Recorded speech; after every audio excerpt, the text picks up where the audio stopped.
Hello there. Writing this post here was not my first choice, but I have grown to believe that this is a safe space. I've been going through quite a lot of emotions recently. A lot of things that happened in my past resurface, causing that trauma to come back. I don't know how to deal with the present situation, so some advice would be helpful. A few things about me that are important for this post would be that I'm 31, female, and I'm a divorcee. This entire thing is basically about my ex-husband and in-laws. So Linda, not her real name, my mother-in-law, was not my husband's biological mom. She was his mom's best friend. And after she passed away, Linda took care of my husband. A few years later, she got married to my father-in-law, and they had my sister-in-law. Although she was not his biological mom, it always seemed to me that they share a great bond. I knew that my husband loved her more than anything, and she never let him forget about her countless sacrifices. After my marriage, I do not recall living in peace for one single day because of my mother-in-law. No matter what I did, she was never pleased. She had made up her mind to be my enemy for no reason at all. I felt like Linda felt some sort of authority over her son and did not want to let that authority slip away because of me. I was not trying to steal her son. I was just trying to be a good wife. I really believed that everything could be sorted and she was just being overprotective. I mean, we have all heard about mother-in-laws getting overprotective when their daughter-in-law comes home, but soon I realized that this was not the case. There was something deeper and I was just wanted to unravel it. It felt like she was protective, but not of her son. Basically, her entire behavior seemed fake to me, like really fake. And as it was fated one day, I accidentally heard a terrifying conversation between her and her daughter. So she and her daughter were planning to take away the entire property. I could not get into the details to understand what their plan was as they caught me standing at the door. I had not planned on all of this, so I was not prepared. My mother-in-law literally yanked me and started screaming. I pushed her away and told her that her secret was going to be exposed in front of everyone. My sister-in-law started explaining that I had a misunderstanding, but I told her clearly that I was sure of what I had heard. As we were arguing, my husband came home. I was going to explain things when my mother-in-law started crying hysterically to the point where she fell. My husband rushed to her as she started cursing me. My husband was very confused. I tried to explain things again, but my sister-in-law shut me up while my mother-in-law said that her heart was breaking for my husband. I was confused as to what she was saying, but I told him everything that they were plotting and how she had so many dirty tricks up her sleeves. So she continued with her lies and said that she caught me cheating on my husband.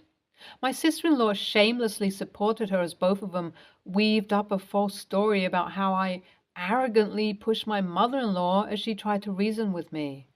I was taken aback at this, but I was not backing down. So I tried talking to my husband, but these two women did not let me utter a single word. Every time I started speaking, one of them would either start crying or curse me. If that was not enough, they would continue with their lies and keep on slandering me.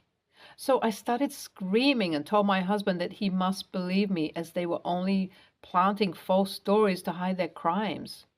My mother-in-law went to my husband and looked him straight in the eye in an attempt to manipulate him. She started her melodrama with cliché sentences about how much she sacrificed for him and how she always treated him as her son, so there was no possibility of her even thinking of something as vulgar as this. I tried hard to reason with my husband and make him understand, but he did not listen to me. He did not listen to one single word and blindly believed his selfish family. I felt like I was stuck somewhere without any hope. I tried really hard to explain it all, but it was clear that he would not listen to me. He chose to believe his family over his wife. And not only that, he started yelling at me for disrespecting his mom. His mom took the perfect opportunity to bring in the most dreaded word: divorce. She was quick to say that a divorce was the only solution left, and my sister-in-law agreed. Then she started talking about how she caught me with another man trying to infuriate her brother. I started crying and begging my husband to hear me out. I looked at the two evil women standing and asked them if they had any proof. To this, my mother-in-law asked my husband if her words had lost their meaning now. She started getting emotional again and manipulating him by saying that she would always want to see her son happy and that she did not need proof for her son to believe her. And as you all may have guessed, he believed them. And that's how I got divorced. There, I said it all and emptied my heart. I will not go into much detail regarding the healing process because it was the most difficult thing I've ever had to do. Thinking about it makes me feel like crying. Just know that it was not easy. I changed my job and went to a different city. My husband went no contact with me and I was miserable. For 3 long years, it was difficult to trust someone or open up, let alone think about the possibility of dating anyone. But life was going on and I was surviving. Slowly, my spark was coming back, and so did my ex. Yeah, that happened. I did not want him to come back to me. There was a long time when I expected him to be there, but he was not. I cried myself to sleep, and it made me believe that our relationship was over. With time, things were starting to feel normal again. But then there is my ex, contacting me, showing up on my porch, crying and begging for forgiveness. He gave a really long speech, both in person and over text, where he appreciated how good I was and how evil his own family were. He said that they robbed him of everything except for me, so I corrected him and said that they robbed him of everything, including me. Should I have been more considerate? Update 1.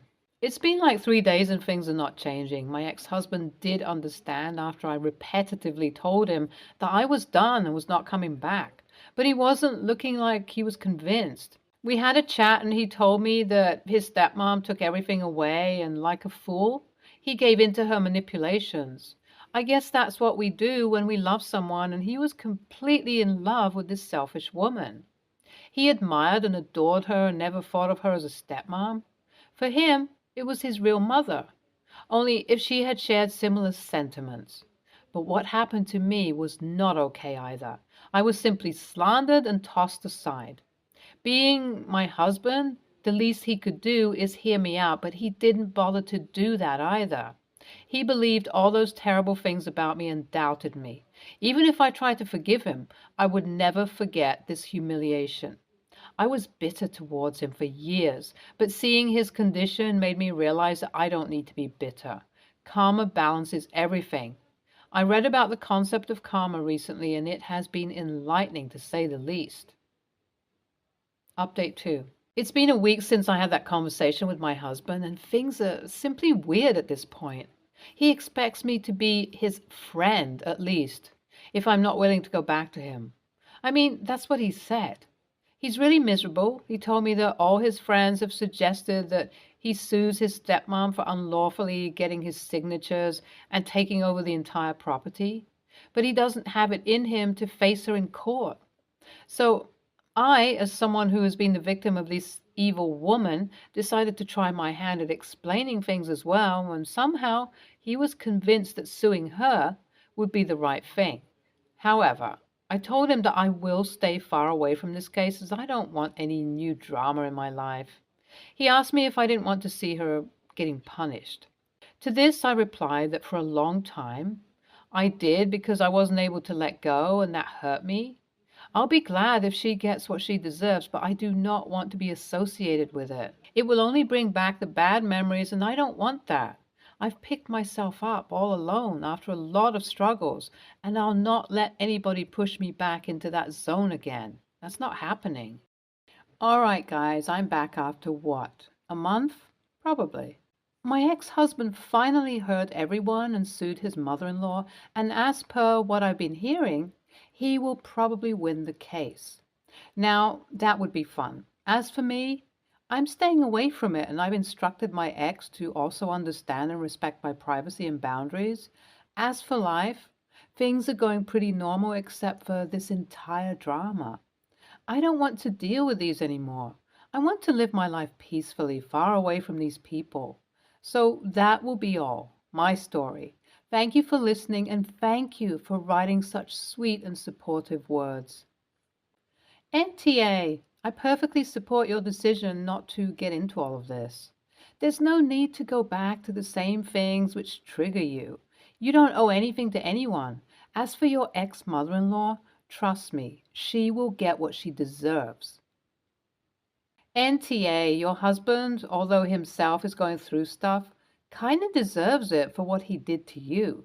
Things are falling into place, girl. You're strong, kind, and beautiful. Don't let anyone pull you back, queen. Sending virtual hugs. NTA, I can't imagine how it must have felt to be sidelined like that. You deserve so much better in life, and I know you'll get it all. It's a very smart choice to not get into this mother-in-law drama. Nothing is more important than your mental health. We stand a smart queen here. Next story.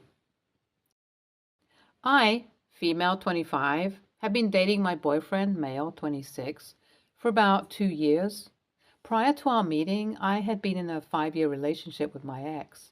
My ex came from another country on another continent, so his native language and his culture were extremely different from mine.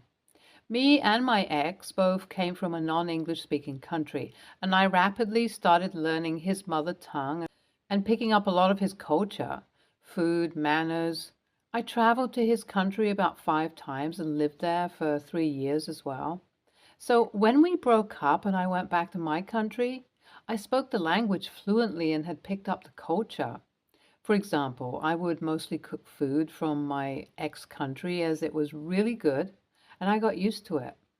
Anyway, I met my current boyfriend. He comes from a different country as well, but he grew up learning and speaking English at home. He also speaks another language with his family. When I met him, I forced myself to stop using the culture of my ex, as my boyfriend didn't like the food and found a lot of other things weird. At the same time, I got busy and stopped practicing the language I had spent nearly 4 years learning. Long story short, I recently realized that I couldn't speak the language fluently anymore and freaked out because I spent lots of time, money, and effort into it. So I decided to start learning the language again. And at the same time, I started living the way I used to live prior to meeting my boyfriend again. AKA, I have started cooking old dishes, watching a lot of movies from my ex-countries, etc. I feel like I'm reconnecting after a long time.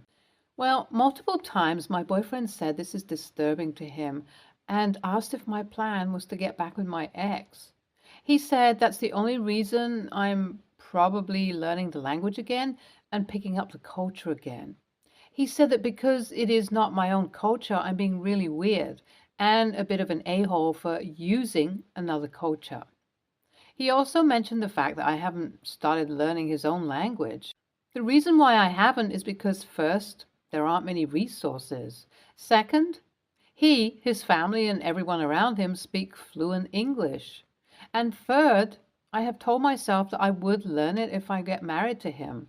He is really pissed at me, and no matter how many times I try to explain that the only reason I'm learning the language again and using the culture is because I spent nearly 4 years of my life experiencing this culture. And not only did I get used to it, I also enjoyed it a lot. I'm torn as I can understand my boyfriend's point of view, but at the same time, I don't think I'm doing anything wrong. Edit. Forgot to add that while I haven't started learning my boyfriend's language, I have learned a lot about his own culture and have been cooking traditional dishes for him pretty often. On his side, he has neither learned my mother tongue nor my culture, so I also don't feel like he is being fair either. Edit 2. Thanks to everyone who commented. I realized that I'm not crazy and will have a talk to my boyfriend to answer a few questions. I started learning the language a few months before meeting my ex. It was a dream I had as a kid to learn this language. I just happened to meet my ex and he helped me a lot with becoming fluent and being exposed to the culture. Not disclosing the languages, but as I mentioned in a comment, my mother tongue is a European language. My ex's language is Chinese. NTA. So basically, your a-hole boyfriend wants you to completely assimilate into his language and culture, but wants you to excise 3 years of your life spent in another country, which you enjoyed, for his comfort. Is that about right? Honestly, if you enjoy that culture and language and your boyfriend is upset over it, dump your boyfriend. Maybe find a boyfriend who at least isn't threatened by your enjoying that language and culture. I guarantee if you did marry him, he'd insist you never again speak that language or enjoy aspects of that culture. Decide if you want to permanently abandon them. If not, dump him. NTA, since you already speak the language, why would you lose that skill? It's easier to reconnect with the language than learn a new one from scratch. He sounds like very insecure. Next story. Backstory is, I'm 33, female. Brother, 38, male, has had a drug problem for a number of years and has been arrested multiple times for possession and theft, but never actually served any significant jail time because of plea deals and opting for longer stays in rehab facilities over short jail sentences. He always inevitably goes back to using, though. And his son is actually under my care after he was removed from his and his girlfriend's home when they were arrested for child endangerment for using with my nephew present. I was told when I agreed to take custody of my nephew that neither my brother nor his girlfriend is allowed to visit without a social worker supervising. If they found out either was visiting unsupervised, they would remove my nephew from my care. That hasn't been an issue with his girlfriend because she basically ran off once she had the opportunity. But in the random spans of time that my brother has been clean, he has visited with supervision. Recently, my brother was arrested again and is in jail until his hearing or until someone signs him out. There is no bail associated, but the catch is that you have to agree to be responsible for him, either by signing him into rehab or by allowing him to live with you. Obviously, none of his druggy friends has the ability to sign him out because of their own issues with the law. So he called me and asked if I could sign him out. I told him no, that I wasn't willing to agree to be responsible for him. He said it was a non-issue because he was going to go back to rehab. I said that I hoped he did, but that I wasn't willing to put my name on the line, and therefore what little security my nephew has, on his word, because he's lied to me before. He called me an asshole, said I wasn't being supportive of his efforts to get clean, and that I needed to stop holding his disease against him, and he hung up the phone on me. I feel bad because I more than anything want him to get clean, and I'm not sure that will happen in jail. But he's also been in rehab before and nothing has changed. AITA? Edited to add. Wow, this blew up way more than I expected. Just for some clarification, I would never agree to let my brother live with us. I made that mistake in the past, before my nephew was born, and I've learned my lesson, especially now with the risk to my nephew. If I were to sign him out, it would only be with the intention of bringing him straight to rehab. But there is nothing forcing him to stay in rehab. And I'm not sure what the consequences would be for me and the custody over my nephew if he disappeared from rehab and wasn't living with me, which is why I didn't want to get involved at all. Thanks to all of you for your advice, kind words, and well wishes. It is greatly appreciated to have confirmation that I've made the right decision, even though it hurts to do so. Opinion 1. NTA, he proved time and time again that he's not to be trusted. Unless he truly hit rock bottom where he has no one, homeless, etc., he will not change. Use tough love. Also, I'm not sure how your brother is, so I hope you mind your security these days more. Addicts with resentment is a bad mix. No telling what they'll do. Opinion 2. Oh, so sorry you were put in this position, OP. NTA, you are responsible for a child and made your decision for that child's security and well-being. Well done. This can't be easy. Your brother is an adult and is responsible for his current situation, even if he has a disease that keeps putting him there. Hold firm to being the trustworthy adult your nephew needs. Opinion 3. NTA, you are doing what you need to do to protect your nephew and yourself. Your brother is attempting to manipulate you. Do not let him do so. Stay tuned for more stories from our girl relationships.